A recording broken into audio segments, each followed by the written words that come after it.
Hi, everyone. Welcome to another episode of the Cafecito. I'm your host, Christiana. Big shout out to We the Plug, our sponsor. We the Plug is an online platform that works with founders, early stage founders, to help them connect from ideation stage all the way to pre-seed Series A funding.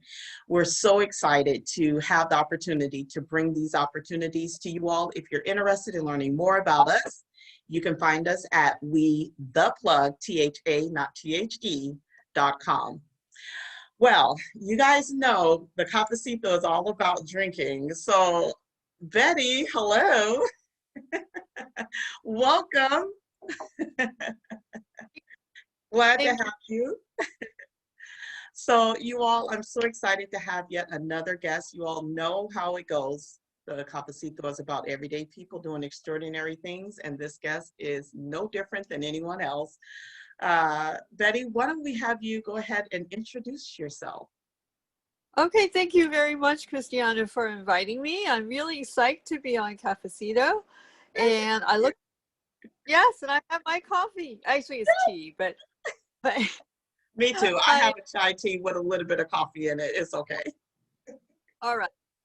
Occasionally, I do have coffee. I had it earlier this morning. So I am the founder of Stage 2 Startups, and Stage 2 Startups is a volunteer organization dedicated to helping people with experience, like grown-ups, whoever you are, to become founders, and to help those founders who are grown-ups to persevere and grow. So thanks very much for. I love it. I love it. I love it. So Betty and I connected through a mutual friend who is a founder himself.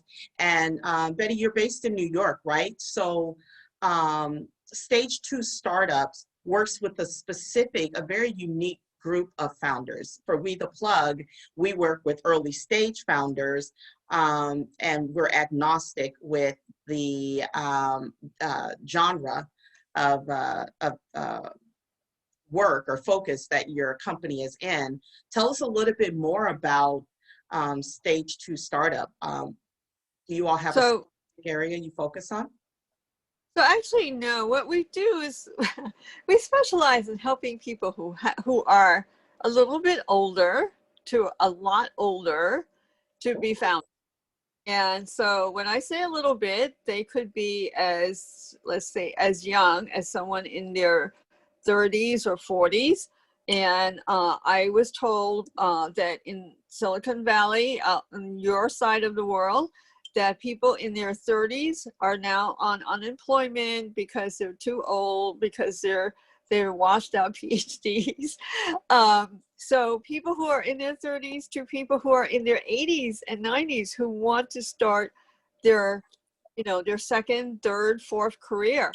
So we have had people in their 30s through their 80s come and actually share their experience with others to motivate them to become founders. And that is actually the linchpin of what we do, is we connect founders with each other so they can learn from each other.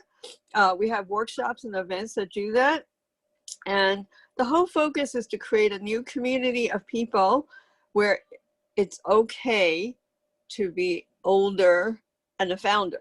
Whereas for a long, long time, the media's focus was on millennials, and that millennials or young people should be founders. And actually, there's nothing wrong with that, because I was young once and I was a founder then. But the truth is that when people have more experience as they grow older, they have both a bigger network, more business, and they can write their own checks. So there's a lot of people who are now becoming founders who can really make a big difference in terms of their industry and in terms of the world. So we're not actually limited to any particular industry.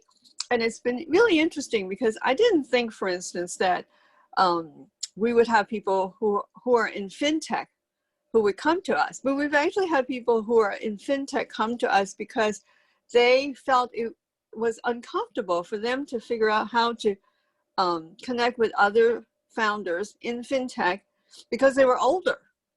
It's very, very interesting. People who are older have challenges in terms of raising money. I mean, besides the fact that, you know, society thinks their founders should be younger, they actually have challenges because VCs don't want to fund older entrepreneurs. And it's actually been cited in Business Insider. A year and a half ago, I think, Business Insider had an article about women founders who lied about their age because they didn't want to share that they were too old to be a founder, to be invested by a VC. So it's a very interesting dynamic of being older and the founder. But anyway, I digress, but actually we try to help all kinds of people be founders in lots of different ways. That's really interesting that you bring up the whole ageism situation, because that's part of, you know, the whole reason why oh my gosh. Startups. Stage 2 Startup. Do you know I want to say 2 twice? That's why I keep stopping myself. I'm like, why do I want to double 2 it? Stage to double 2 startup. That is not the name, you all. It's stage 2 startup. But that's the kind of spirit of how you got started, right? So talk a little bit about, I want to first talk about how you got to this place, and then I want to circle back around to why age is an issue when it comes to funding for founders. So tell me a little bit, before we get to that, tell me a little bit about how you even got to this space. Like why start this? Right. So basically it comes down to my thinking about what I want to do when I get older. Yeah. So honestly, my grandmother lived till she was like 104. So I have some like lived to 102. Well, one of them. I have. Oh, okay.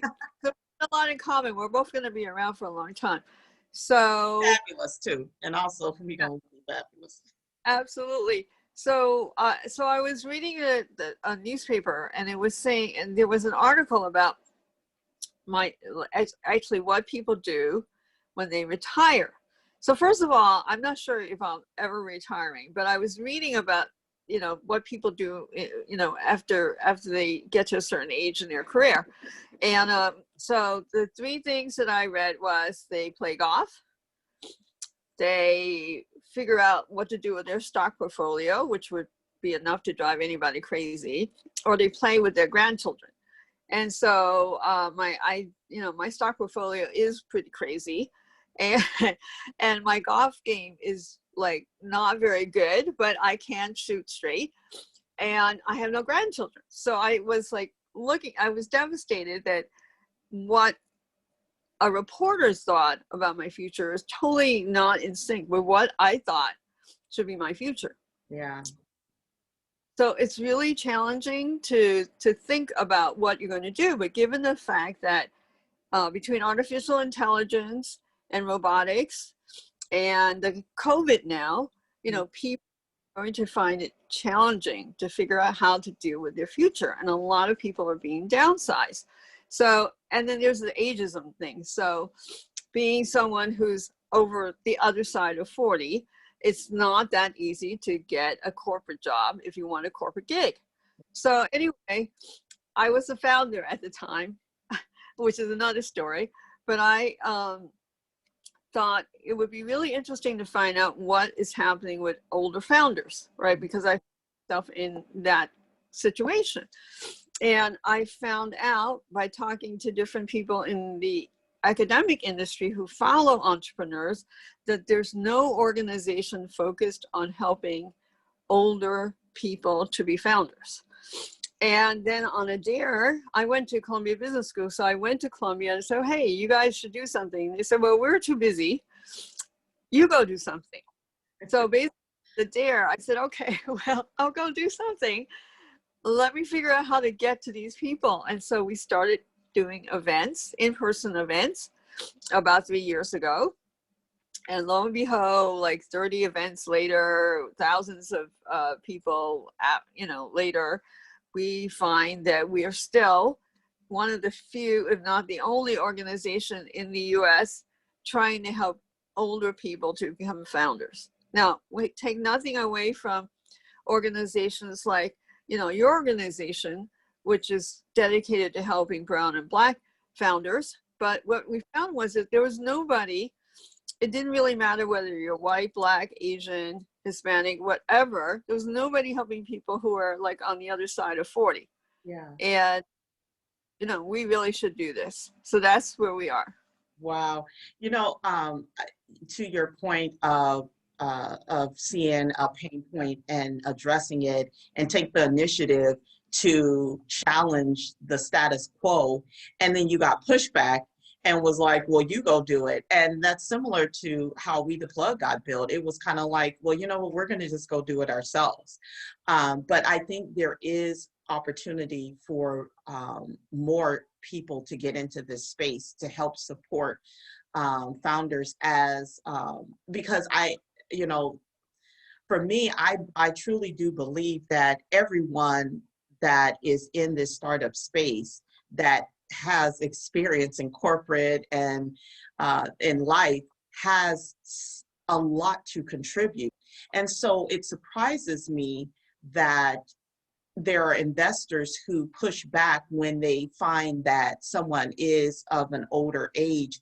Why, you had mentioned earlier about how some women had, misled about their age so that they could secure funding. But can you talk a little bit about what is the issue with age and being funded? I mean, is it something just as simple as it's not cool, or what's the issue? Actually, it's very simple. Okay, so originally when this came up, we were actually talking to some VCs about our concept and what we're doing, and it comes down to the fact that the VCs that we talk to, maybe many VCs, unfortunately, think that they want to invest in actually a young male founder because they don't have any kids to deal with. For one thing, the preconceived notion they won't have any children that they could give birth to, because they're giving birth to a company. So that there's that issue. And then it turns out that many women are also not only taking care of their children, they're taking care of their parents, right? So you're dealing with people who have preconceived notions of what women can do and what men can do and what men and women actually do.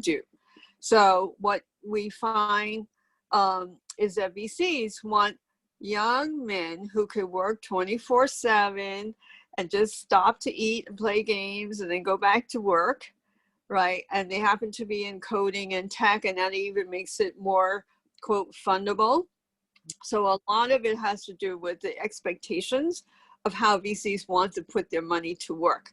And their feeling is that people who are not, let's say, engaged in other parts of society, right, in terms of whether it's children, parents, or other distractions, can then focus on creating the product that needs to be created or the service. And I think that's really kind of the nuts and bolts of why male VCs in particular want to fund young males. Now, that doesn't mean that all male VCs are like this, and of course, sure, women are not like this, but we have to deal with the reality. And as a startup founder, I know that you are working 24/7. So you do have to manage your life in terms of if you need to help your children, if you have children, if you want to have children, you need to manage your life. If you have parents, and we know in the American society, as we're seeing with the COVID situation, that it's usually women who are taking care of both the children and the parents. So that's the reality.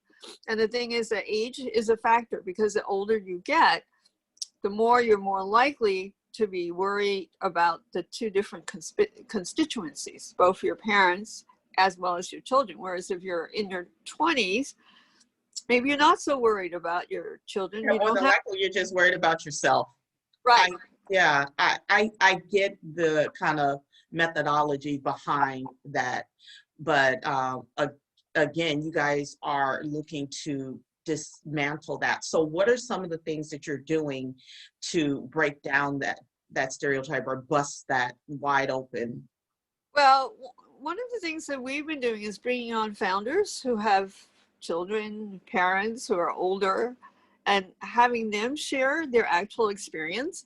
And I think people are really open and gravitated and excited about that because they see other people doing what they aspire to do. And we're having them to teach each other. So I think that's really part of the key. We're trying to bring in women who have been on the investment side. We're trying to bring in women who help to raise money. We've had women who are lawyers. We have women who are accountants. We have women come in and show that they're capable of doing all sorts of things, as well as people of color. And so, but we mix it up. You know, we have also a fair number of, you know, men, white men. Yeah. Also, that's the reality. You know, Yeah. we have to interconnected world, Sure.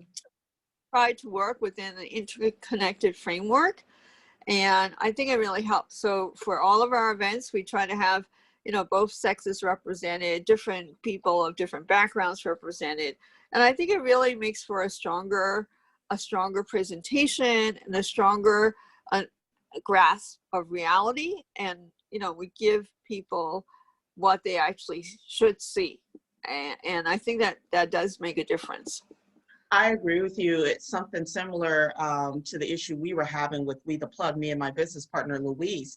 When we first started, the reason why we started it was because we saw a lack of diversity. And, you know, and obviously the stats show it.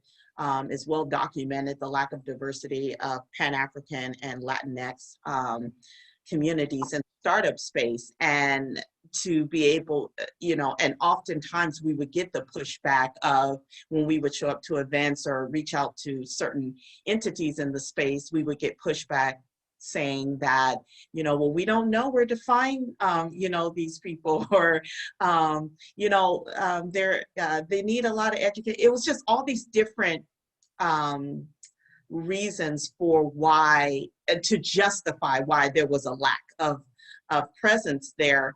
And to your point of, you know, you just have to show up and show, and to change the narrative. That is exactly the approach we took as well. We said, we exist out here and we're just going to prove it by just showing up. And we were bringing, you know, connecting with, you know, Latinas that were from very blue collar backgrounds, creating incredible inventions and getting them patented all the way to, you know, Pan-African, whether it was Black American or African or Afro-Latinos or Latinas, doing, you know, incredible creative and innovative work in that space. And then we started reaching out to investors who represented that community that was looking to be allies. And again, it's that whole, you know, in order to tear down a belief system, you have to counter it with truth, I believe. You know, you have to show up with what is truly factual to show that that ideology is not actual fact. And here's why, because evidence shows and proves, you know. So I appreciate that. So I want to switch gears a little bit to talk about how do you all, like, what's the day-to-day kind of processes for a founder? Say I'm a founder and I want to get associated, because I'm definitely over the age of 30, shout out. A little bit older than that too. But you know, for me, I wash out things that try to limit us, like age or sex or ethnicity. Even though it keeps coming up at me, I'm like, that's part of who I am, but that doesn't define all of who I am. So if I was to come to you and I have a company, and, you know, walk us through like what that process looks like. What's the onboarding? What should I expect?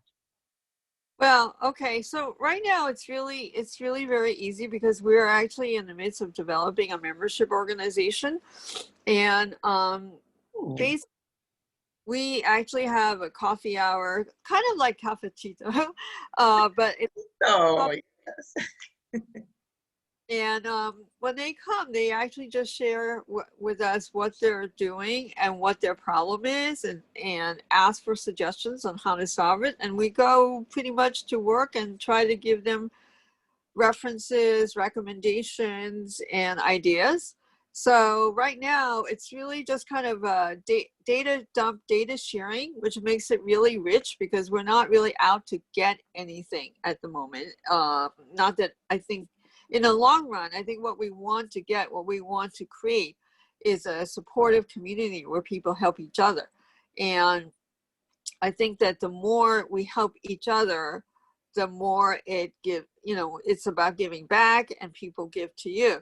And so right now, any founder who contacts me, we basically try to help them with either other people in the network, referring to them, or having them share stories or whatever it is. So I've spent time blue skying with people about raising money. I've spent time blue skying with people about how to connect with new other founders, and also with customers. So it depends on the situation and the founder and what they need. We are going to have a session on how to turn your hobby into a business. We're just invited by a university group to do that. And we've been doing outreach with SCORE, which is another organization that is supposedly agnostic in terms of industry and willing to help. And so I've actually done talks and workshops with SCORE, as well as other organizations. So basically what we want to do is help founders with what they need, whether that's referring to other organizations, your organization, local organizations, or national organizations. And basically we're into helping them solve their problems. So there is actually not a process except that they do exactly what we just did. We talk about how we founded Stage 2 and how you founded We the Plug. They do exactly the same thing, and then they talk about what their issue or problem is, and we work together to figure out how to solve it. So we have no program at the moment, but we're developing some programs for the future, which we hope we can potentially share with you and help your meet our members and cross-pollinate. Yes, yes. I think that is so important. For me, community is key and so valuable. And that's actually how you and I got connected, is through our mutual acquaintance, my friend Kaba. Right. Because, yeah, Kaba, yeah, because one of the things that is so vital, and you all, I don't know if I may mention to you all that are listening, um, Betty is in New York. So she's based in New York. I'm based in San Diego. And yeah, because of COVID, we're able to connect more fluidly with one another. But even when things weren't so structured as it is right now, in regards to us kind of, staying put and sheltering in to a degree, I still made it a priority of connecting with people outside of my small ecosystem. And the reason for that is, to your point, Betty, is that, in order for us to truly achieve the scalability that we're looking for with our businesses, we must be able to reach out to those that are sitting to our left and our right. I oftentimes will quote Issa Rae. Issa Rae, she is my Oprah. Issa Rae is, if anybody don't know who she is on this planet, I don't know why you don't know, but anyway, Issa Rae is a director, a writer, she's a phenomenal Black woman from South Central LA, where I grew up. And she started out with a show on YouTube called Awkward Girl, which I used to watch, but now she's huge with HBO and Insecure and doing all these other projects. Black Women's Sketch, I think, is another one. Black Women's Sketch, something like that. Anyway, the point I'm just making is, I watched her on a video in 2017, and she had talked about people oftentimes will ask her, how, put me on, how do I get put on? And she's like, we oftentimes are looking to connect with people that are already, have achieved their level. And sometimes, more oftentimes, you didn't say sometimes, more oftentimes, it's valuable to work with people to your left and your right, people in your ecosystem to help you build. And that is what We the Plug is built on. And Betty, I hear you saying the same thing. It's community. It's connecting with each other, exchanging resources, bartering services with one another, in order to help create that support system that we need. But also, you may have access to a UX designer that I desperately need and I don't know anyone, and I may have access to an investor who I'm working with, but they're looking for another founder, and I can connect, so it's utilizing that, or leveraging the resources that we already are connected to in order to help us advance. And that's what I really hear you saying, is that you all are creating that first with community, while simultaneously building out programming. Right. Well, it's really exciting.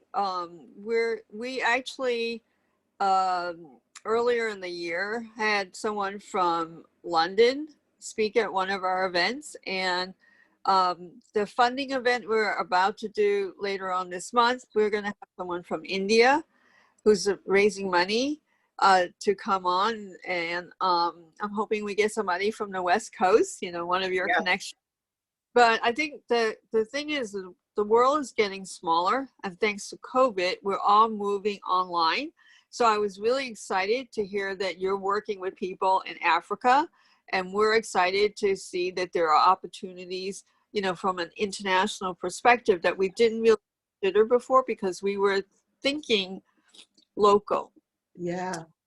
And now we can't actually think local. We were asked, actually, before we started doing all these Zoom events, what we were going to do to help people in the Midwest, what we were going to do to help people on the West Coast, what we're going to do in Florida. And we didn't have an answer, because we were saying, how do we roll this out from a person to person, on the ground kind of event. And now I think we're just focusing on what can we do. We would love for COVID to be over and to have people come together again, but what can we do in the meantime, and how can we grow that? We're going to leverage the opportunity to work with you guys, to work with people on the East Coast. Yes. I had a guy show up at our water cooler event from Rhode Island. And he said, I just wanted to see what was going on in New York. I talked to somebody in Nebraska. So, there's a lot of different opportunities that we just didn't focus on before. And the two of us, we need to work on that, and we need to help people on a global basis. Yes. Yeah. We're willing. The world is big enough, right? Is. God willing, everybody's going to grow old, which means my bailiwick, right? So when the VCs say, well, how big is your market? Well, we can say, it's a pretty big market, because you grow old and everybody around you is old. And, you're not limited in terms of the US. You have a global market too. Yeah. So have big opportunities, much bigger than we had thought probably before. I completely agree with you, because again, what we're seeing is that one of the things that you're talking about right now, I heard you say, is about recognizing, that we had put a cap on things. We didn't realize how much of a cap we put on things, because it was just how things went, right? Oh, I live in New York. Oh, okay, different time zone. Okay, sorry, yeah. Well, I live in California. I can't make it to your event. And even though we had these online technologies available to us, no one was really leveraging it at the level that's happening now.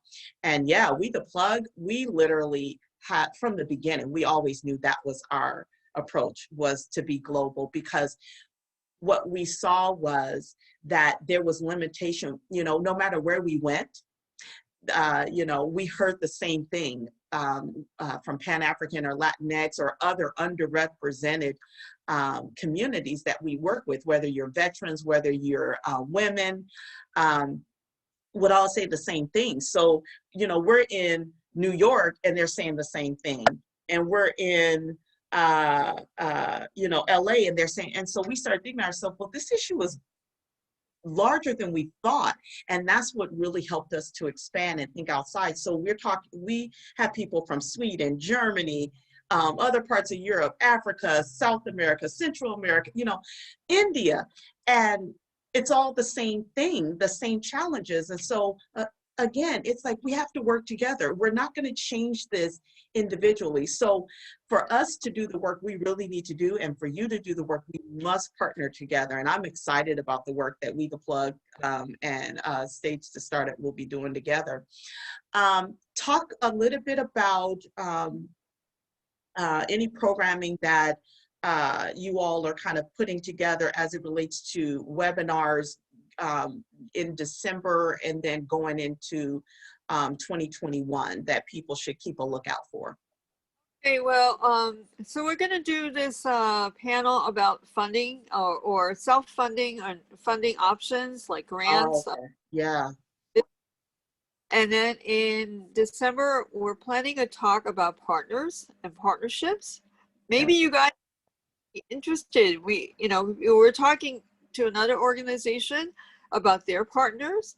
So maybe we have a whole bunch of different partners come together and have a talk. Definitely. Let's talk about that. We can definitely look at putting something on the calendar to be a part of.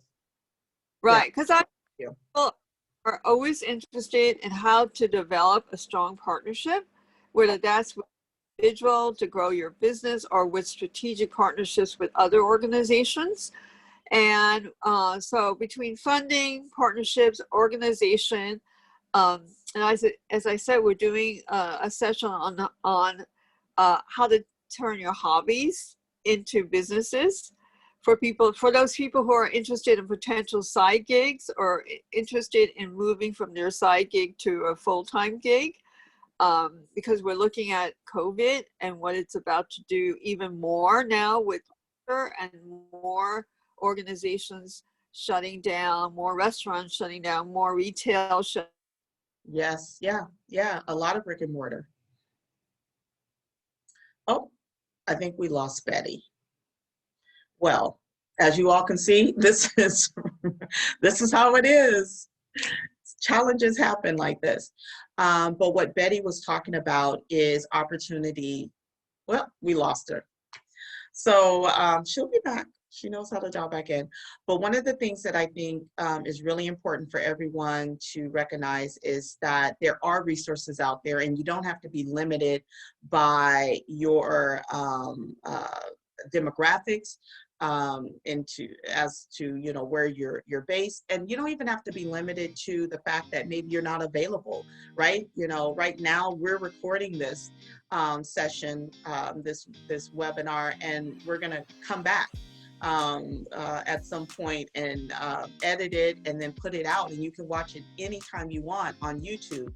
And again, I think the value of recognizing that you're not limited by demographics. You should not feel limited by age. You should not be limited or feel limited by your ethnicity.